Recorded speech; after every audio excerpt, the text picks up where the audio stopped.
It's March 9th, and our reading today in the Old Testament will be from the book of Numbers, chapter 11, verse 24. We'll go through chapter 13, verse 33, and we'll read about complaining about burdens. Moses was grieved when they criticized both him and God. Could they improve upon the manna that came from heaven? Why did they crave food from Egypt? Had they forgotten their bondage in that land? Moses did what you must do when people disappoint you. He took it to God in prayer and told God just how he felt. God met the need, encouraged his servant, and punished the rebels. And we'll also read about complaining about blessing. Zealous for Moses and his position, Joshua told him to stop the two men from prophesying. James and John made a similar mistake, and Jesus had to rebuke them. If all God's people were praising God by the Spirit, they would not be complaining. The Jews got what they asked for, but they lost the spiritual enrichment that comes when people walk by faith. Have you learned to be grateful for unanswered prayer? And as we progress into Numbers chapter 12 today, we'll read about the leader denounced. If you're in a place of leadership, expect criticism, even from members of your family. It happened to Moses, David, and the Lord Jesus. Moses' wife was not the real reason for their criticism. Aaron and his sister were jealous of the authority God had given Moses, and they wanted him to share it. Perhaps they were reacting to what God did for the 70 elders. We'll read about the fact the Lord was displeased. Moses did not defend himself. He waited for God to act. You see, if we defend ourselves, we may hinder the Lord from defending us. Next to death, becoming a leper was the worst thing that could have happened to Miriam. We'll read about the nation delayed. How often people turn for help to the very ones they have criticized. In his meekness, Moses did not rejoice at his sister's punishment. Instead, he prayed for her. Because of their sin, Aaron and Miriam delayed the march of the nation for a whole week. The sin of criticism is far more serious than most people realize. And as we move into Numbers chapter 13, we'll read about seeing the opportunities. The people thought they should spy out the land before conquering it, and Moses let them do it. Well, God had already told them what the promised land was like, so why did they have to investigate? Faith takes God at his word and needs no other evidence. The spies discovered that the land was indeed all that God had promised it to be. And we'll be seeing the obstacles. 10 spies emphasized the obstacles instead of the opportunities and concluded that Israel was too weak to conquer the enemy. They walked by sight and not by faith. The people of the land were giants, the city walls were high, and the men felt like grasshoppers. Well, unbelief blinds you to God's greatness and magnifies your own weakness. And with that, let's begin our reading today, here in the Old Testament. March 9th, Numbers chapter 11, verse 24, through chapter 13, verse 33. So Moses went out and reported the Lord's words to the people. Then he gathered the 70 leaders and stationed them around the tabernacle. And the Lord came down in the cloud and spoke to Moses. He took some of the Spirit that was upon Moses and put it upon the 70 leaders. They prophesied as the Spirit rested upon them. But that was the only time this happened. 2 men, Eldad and Medad, were still in the camp when the Spirit rested upon them. They were listed among the leaders, but had not gone out to the tabernacle, so they prophesied there in the camp. A young man ran and reported to Moses, Eldad and Medad are prophesying in the camp. Joshua, son of Nun, who had been Moses' personal assistant since his youth, protested, Moses, my master, make them stop. But Moses replied, Are you jealous for my sake? I wish that all the Lord's people were prophets, and that the Lord would put his Spirit upon them all. Then Moses returned to the camp with the leaders of Israel. Now the Lord sent a wind that brought quail from the sea, and let them fall into the camp, and all around it. For many miles, in every direction from the camp, there were quail flying about 3 feet above the ground. So the people went out and caught quail all that day, and throughout the night, and all the next day too. No one gathered less than 50 bushels. They spread the quail out all over the camp. But while they were still eating the meat, the anger of the Lord blazed against the people, and he caused a severe plague to break out among them. So that place was called Kibroth Atahava, the graves of craving, because they buried the people there who had craved meat from Egypt. From there, the Israelites traveled to Hazeroth, where they stayed for some time. While they were at Hazeroth, Miriam and Aaron criticized Moses because he had married a Cushite woman. They said, "Has the Lord spoken only through Moses? Hasn't he spoken through us too?" But the Lord heard them. Now Moses was more humble than any other person on earth. So immediately the Lord called to Moses, Aaron, and Miriam and said, "Go out to the tabernacle, all 3 of you." And the 3 of them went out. Then the Lord descended in the pillar of cloud and stood at the entrance of the tabernacle. "Aaron and Miriam," he called, and they stepped forward.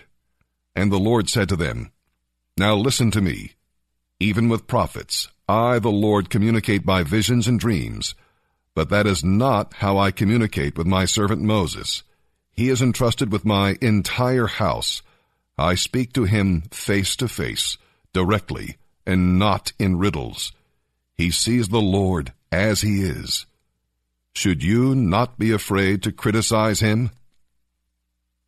The Lord was furious with them, and he departed. As the cloud moved from above the tabernacle, Miriam suddenly became white as snow with leprosy. When Aaron saw what had happened, he cried out to Moses, "Oh, my Lord, please don't punish us for this sin we have so foolishly committed. Don't let her be like a stillborn baby, already decayed at birth." So Moses cried out to the Lord, "Heal her, O God, I beg you." And the Lord said to Moses, "If her father had spit in her face, wouldn't she have been defiled for 7 days? Banish her from the camp for 7 days, and after that she may return." So Miriam was excluded from the camp for 7 days, and the people waited until she was brought back before they traveled again. Then they left Hazeroth and camped in the wilderness of Paran. The Lord now said to Moses, "Send men to explore the land of Canaan, the land I am giving to Israel. Send 1 leader from each of the 12 ancestral tribes." So Moses did as the Lord commanded him. He sent out 12 men, all tribal leaders of Israel, from their camp in the wilderness of Paran. These were the tribes and the names of the leaders.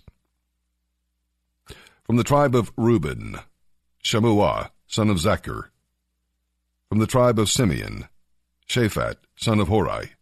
From the tribe of Judah, Caleb, son of Jephunneh. From the tribe of Issachar, Igal, son of Joseph. From the tribe of Ephraim, Hoshea, son of Nun. From Benjamin, Palti, son of Raphu. From the tribe of Zebulun, Gadiel, son of Zodai. From the tribe of Manasseh, son of Joseph, Gadai, son of Susi. From Dan, Amiel, son of Gamali. From the tribe of Asher, Sethur, son of Michael. From Naphtali, Nabai, son of Vophshai. And from Gad, Geuel, son of Machi. These are the names of the men Moses sent to explore the land. By this time Moses had changed Hoshea's name to Joshua. Moses gave the men these instructions as he sent them out to explore the land. "Go northward, through the Negev, into the hill country. See what the land is like, and find out whether the people living there are strong or weak, few or many. What kind of land do they live in? Is it good or bad? Do their towns have walls, or are they unprotected? How is the soil? Is it fertile or poor? Are there many trees? Enter the land boldly, and bring back samples of the crops you see. It happened to be the season for harvesting the first ripe grapes. So they went up and explored the land from the wilderness of Zin as far as Rehob, near Lebo-Hamath. Going northward, they passed first to the Negev and arrived at Hebron, where Ahiman, Sheshai, and Talmai, all descendants of Anak, lived. The ancient town of Hebron was founded 7 years before the Egyptian city of Zoan. When they came to what is now known as the Valley of Eshcol, they cut down a cluster of grapes, so large that it took 2 of them to carry it on a pole between them. They also took samples of the pomegranates and figs. At that time, the Israelites renamed the valley Eshcol Cluster because of the cluster of grapes they had cut there. After exploring the land for 40 days, the men returned to Moses, Aaron, and the people of Israel at Kadesh in the wilderness of Paran. They reported to the whole community what they had seen and showed them the fruit they had taken from the land. This was their report to Moses. We arrived in the land you sent us to see, and it is indeed a magnificent country, a land flowing with milk and honey. Here is some of its fruit as proof. But the people living there are powerful, and their cities and towns are fortified and very large. We also saw the descendants of Anak who are living there. The Amalekites live in the Negev, and the Hittites, Jebusites, and Amorites live in the hill country. The Canaanites live along the coast of the Mediterranean Sea and along the Jordan Valley. But Caleb tried to encourage the people as they stood before Moses. "Let's go at once to take the land," he said. "We can certainly conquer it." But the other men who had explored the land with him answered, "We can't go up against them. They are stronger than we are." So they spread discouraging reports about the land among the Israelites. "The land we explored will swallow up any who go to live there. All the people we saw were huge. We even saw giants there, the descendants of Anak. We felt like grasshoppers next to them, and that's what we looked like to them."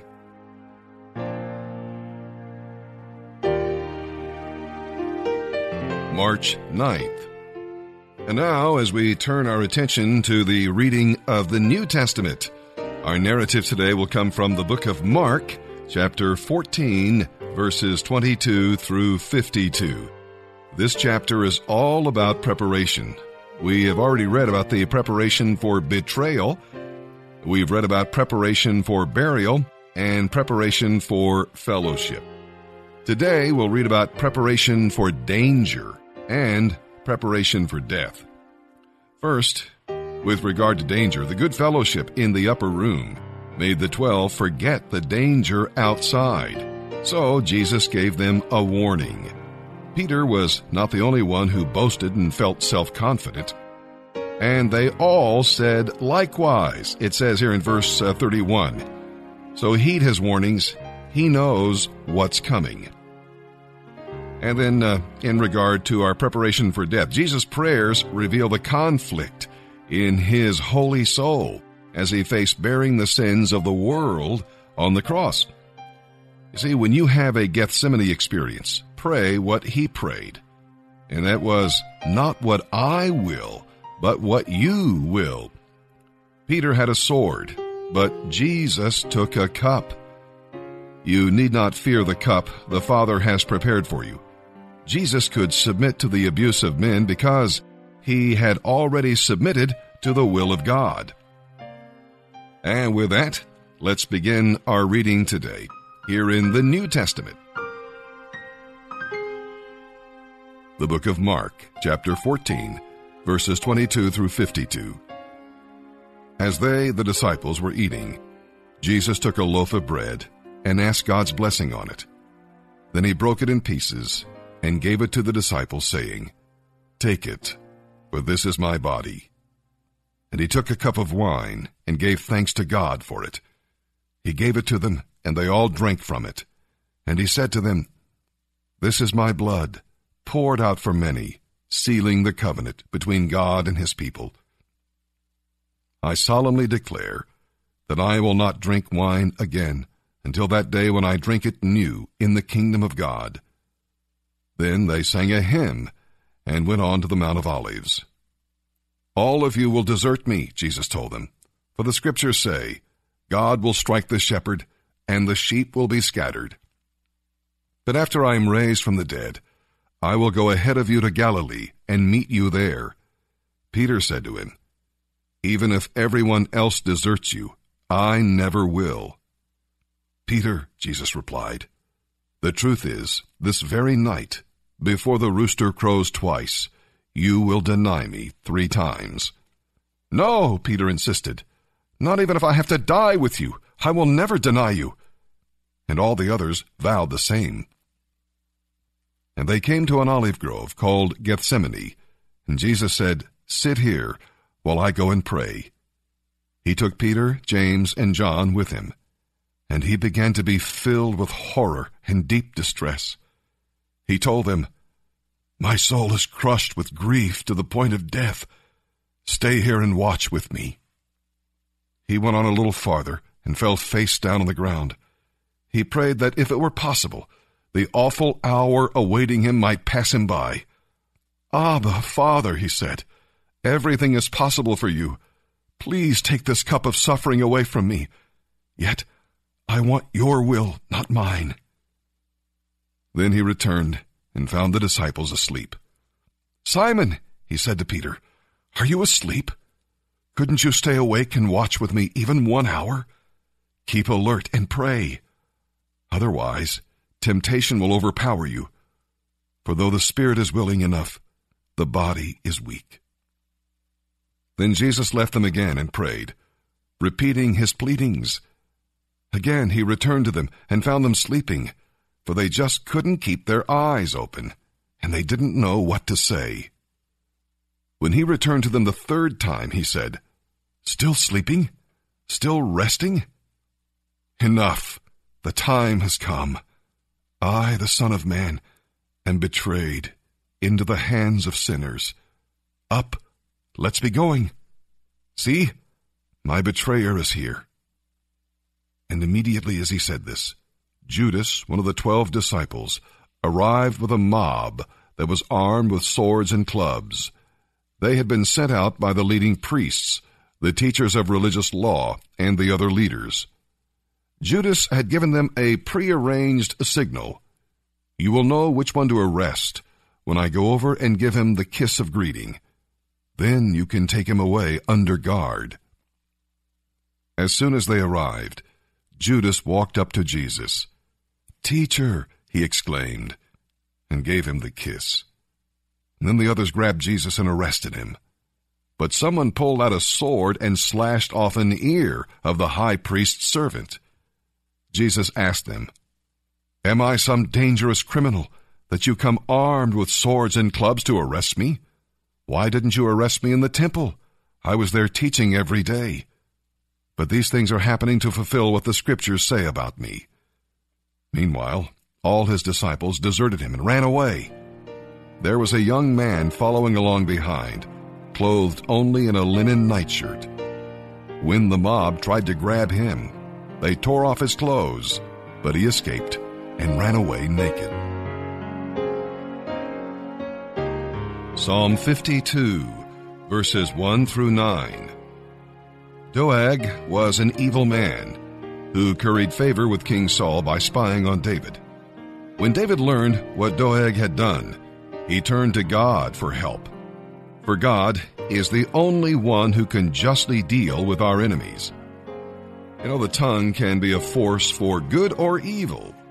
Doeg's tongue was boastful, deceitful, and destructive, like a sharp razor. David focused on the goodness of God, not the badness of men, because he knew that God's justice would ultimately prevail. Doeg looked like a strong, luxuriant tree, but he would be rooted up, while David would be fresh and fruitful. God protected David's name because David trusted God's name. Rewind. God protected David's name because David trusted God's name. More people call their sons David than Doeg. Have you noticed? Psalm 52, verses 1 through 9. For the choir director, a psalm of David, regarding the time Doeg the Edomite told Saul that Ahimelech had given refuge to David. You call yourself a hero, do you? Why boast about this crime of yours, you who have disgraced God's people? All day long you plot destruction. Your tongue cuts like a sharp razor. You're an expert at telling lies. You love evil more than good, and lies more than truth. You love to say things that harm others, you liar, but God will strike you down once and for all. He will pull you from your home and drag you from the land of the living. The righteous will see it and be amazed. They will laugh and say, look what happens to mighty warriors who do not trust in God. They trust their wealth instead and grow more and more bold in their wickedness. But I am like an olive tree, thriving in the house of God. I trust in God's unfailing love forever and ever. I will praise you forever, O God, for what you have done. I will wait for your mercies in the presence of your people. Proverbs, chapter 11, verses 1 through 3. The Lord hates cheating, but he delights in honesty. Pride leads to disgrace, but with humility comes wisdom. Good people are guided by their honesty. Treacherous people are destroyed by their dishonesty.